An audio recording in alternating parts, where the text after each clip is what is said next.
কিছুদিন ধরে একটু ব্যস্ত থাকার জন্য নিয়মিত লাঞ্চের থালির ভিডিও আর আপলোড করা হয় না। কিছু ভিডিও তো এমনি এমনি গ্যালারিতে পড়ে রয়েছে, বানিয়ে রেখেছি কিন্তু এডিটও করা হয় না আর পোস্টও করা হয় না। তো আজ ভাবলাম ওর মধ্যে থেকে একটা লাঞ্চের ভিডিওই এডিট করে চটপট পোস্ট করে ফেলি। এটা আমার বাপের বাড়ি দুর্গাপুরে মা সব আয়োজন করেছিল।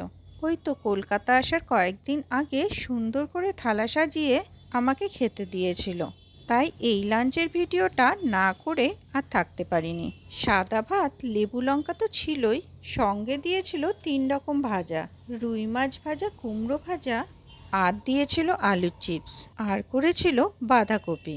মা পাতলা করে মুসুরির ডাল করেছিল, ওই যে বাঁধাকপি করেছে তার সাথে খাওয়ার জন্য। কাসুরি মেথি দিয়ে আলু পনিরের তরকারি করেছে।